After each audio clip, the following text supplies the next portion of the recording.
Hi friends, আসসালামু আলাইকুম। কেমন আছেন সবাই? আলহামদুলিল্লাহ আমি ভালো আছি। তো বরাবরের মতো আর একটা মজার রেসিপি নিয়ে হাজির হলাম। আজকের রেসিপি হাঁড়ি কাবাবের রেসিপি। কিভাবে বাসায় সুন্দরভাবে হাঁড়ি কাবাব তৈরি করবেন সেটাই আজকে দেখাবো। আর এখন তো শীতকালে কাবাব খেতে কিন্তু দারুণ মজা হয়। আপনি নান রুটি বা পরোটার সাথে নিমিশে এটা সার্ভ করতে পারেন।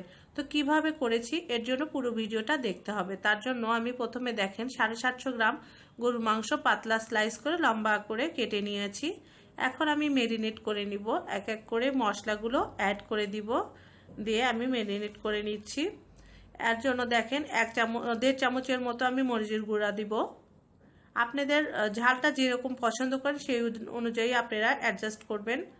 আর দিয়ে দিচ্ছি ধনিয়ার গুঁড়ো 1 চামচের মতো, জিরার গুঁড়ো দিয়ে দিলাম 1 চামচের মতো, আর দিয়ে দিব আমি হলো গরম মশলা গুঁড়ো বা কাবাব মশলা আমি 1 চামচের মতো দিয়ে দিলাম। আর দিয়ে দিব আমি পেঁপে বাটা 2 চামচের মতো পেঁপে বাটা দিলাম। পেঁপে বাটাটা দিলে কিন্তু মাংসটা অনেকটা সফট হয়ে যাবে নিমিষেই। আদা রসুন পেস্ট দিয়ে দিলাম আমি 2 চামচের মতো, 2 টেবিল চামচের মতো। আর দিয়ে দেব কিছু ফেটানো টক দই দিয়ে আমি ভালো করে মাংসটাকে সঙ্গে মাখিয়ে নিব। লবণ দিব পরিমাণ মতো। লবণটা খুব বেশি দিতে হবে না, একটু বুঝে দিলেই হবে, কারণ যেহেতু লবণ আমি পরবর্তীতে টেস্ট করতে পারবো সেই হিসেবে কম দেওয়াই ভালো। লবণটা বেশি হলে ভালো লাগবে না, আর সেই জন্য কম দিয়ে পরে টেস্ট করা যায়। তো আমি ভালো করে মাখিয়ে ঢাকনা দিয়ে রেখে দিব 3-4 ঘন্টার জন্য। 3-4 ঘন্টা পরে আমি ফেরত আসব। আর আপনাদের হাতে যদি সময় কম থাকে সেক্ষেত্রে 1 ঘন্টা রাখলেই হবে।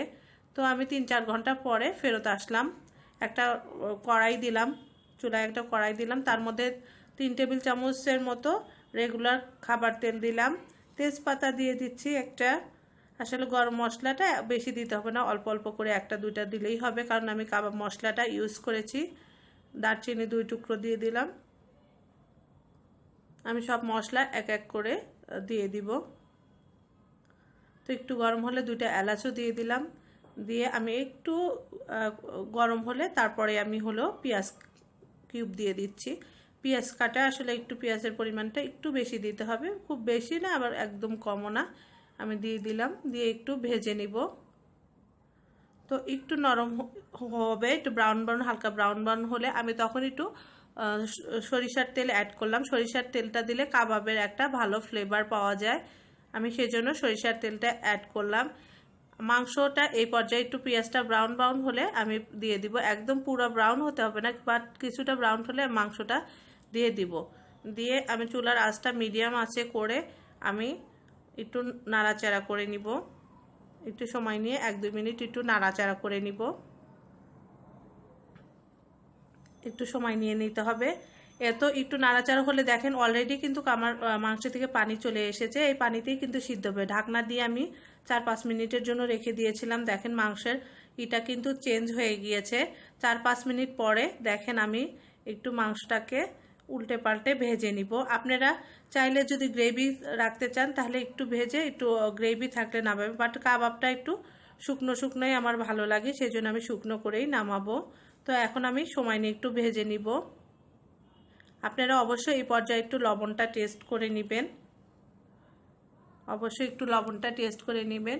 আর মাংস কিন্তু অলরেডি আপনারা দেখেই বুঝতে পারছেন অনেকটা সিদ্ধ হয়ে গিয়েছে, যেহেতু পেঁপে দিয়েছি। 1 চামচের মতো আবার টালা জিরার গুঁড়া দিয়ে দিলাম। আমি গরম মশলা গুঁড়ি আবার 1 চামচের মতো দিয়ে দিলাম।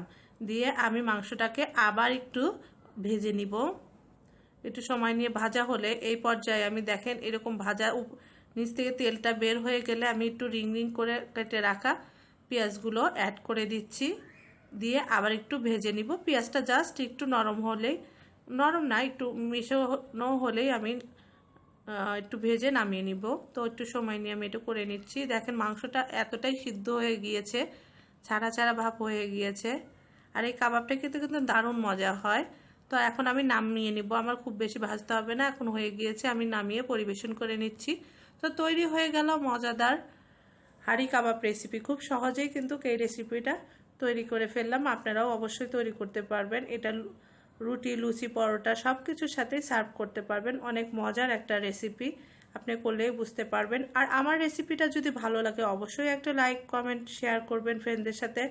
বেশি ভালো লাগলে আমার চ্যানেলটা সাবস্ক্রাইব করে পাশে থাকা বেল আইকনটা অল করে দিবেন, যেন আমার ভিডিও সর্বপ্রথম আপনি দেখতে পান। আজ তাহলে এই পর্যন্তই, সবাই ভালো থাকবেন। আল্লাহ হাফেজ।